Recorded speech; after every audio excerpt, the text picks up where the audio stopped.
బాగున్నారా? ఇవాళ నేను కందకూర ఎలా చేయాలి అనేది పెట్టమన్నారు, అందుకని చేసి చూపిస్తాను. దాంట్లో బచ్చల కూర కూడా వేసి చేసి చూపించమన్నారు. నేను ముందుగానే ముందు రోజు కందదుంప నానబెట్టుకొని మట్టి అంతా పోయిన తర్వాత పెంచి తీసేసి ఉడకబెట్టాను. దాంట్లో ఏంటంటే చింతపండు పులుసు, తిరమూతలు వేసి పచ్చిమిరపకాయలు ఎండుమిరపకాయలు వేసి ఉడకబెట్టి దాంట్లో కొంచెం ఉడికిన దాంట్లో వేసాను. ఇదిగో చూసారా ఎలా ఉందో? అలా ఉండాలి, చక్కగా ఉడుకుతుంది బాగా. ఇప్పుడు దాంతోపాటు పచ్చిమిరపకాయలు మిరపకాయలు కూడా ఉడుకుతాయి.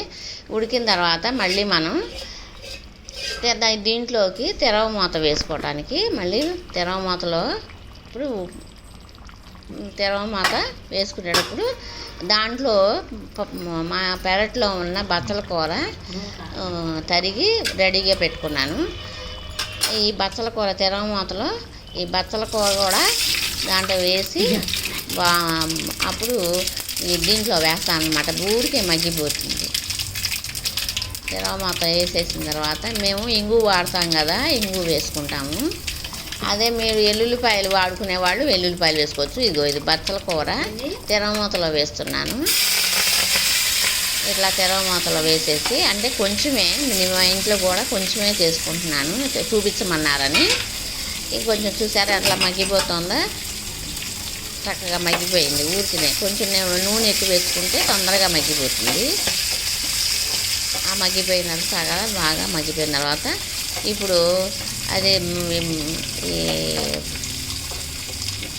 బచ్చల కూర బాగా మగ్గిపోయిన తర్వాత తీసి ఇప్పుడు ఈ ముక్కలు ఉడుకుతున్నాయి కదా దాంట్లో వేసేస్తే తిరమూత ఆ బచ్చల కూర కూడా శుభ్రంగా బాగా మగ్గిపోతుంది అన్నమాట. దాంట్లో బాగా ఉడికిపోతుంది. ఆకు ఉడికిన బచ్చల కూర ఊరికే మెత్తగా అయిపోతుంది కదా, అందుకని దాంట్లో వేసేసాను అన్నమాట. ఇప్పుడు ఉప్పు తగినంత వేయాలన్నమాట. నేను బాగా కొంచెం ఉప్పు తక్కువ తినేవాళ్ళు ఉప్పు తక్కువ వేసుకోవచ్చు. ఒక స్పూన్ వేసేసుకుంటే సరిపోతుంది. మీకు చూపిస్తున్నాను. ముందు నేను మామూలుగా వేసేసాను. తర్వాత ఒక రవ్వ పసుపు వేసుకోవాలి.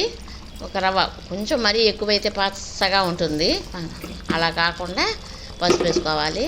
తర్వాత కారం వేసుకోవాలి, తగినంత కారం. ఇందాక ఉప్పు వేసాను కదా, దాని తగ్గట్టుగానే కారం కూడా ఒక స్పూన్ వేసుకుంటే దాంట్లో పచ్చికారం, ఎండుకారం కాదు పచ్చికారమే వేసేసుకోవాలి. పచ్చికారం వేసిన తర్వాత మామూలుగా కొంతమంది మసాలా కారం వేసుకుంటారు, బాగుండదు. ఇది తగినంత కొంచెం బెల్లం వేసుకోవాలి. తీపి తినాలని వాళ్ళు కొంచెం బెల్లం వేసుకోకపోయినా పర్వాలేదు. అంటే పర్వాలేదంటే కమ్మగా ఉంటుంది బెల్లం వేసుకుంటే. బెల్లం వేసుకుంటే బాగుంటుంది, చక్కగా కొంచెం కమ్మదనం వస్తుంది అన్నమాట. అందుకని బెల్లం వేసాను.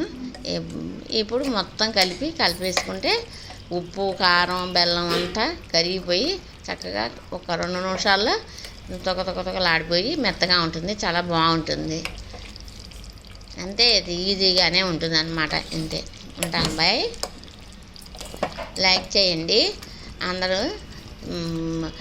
మళ్ళీ చేయాలంటే సబ్స్క్రైబ్ చేయండి, కామెంట్స్లో పెట్టండి, బెల్ ఐకాన్ చేయండి, మర్చిపోవద్దు. మరి ఉంటా. మళ్ళీ నేను వేరే వంటకాలతో మీ ముందుకి వస్తాను. బాయ్, ఉంటా.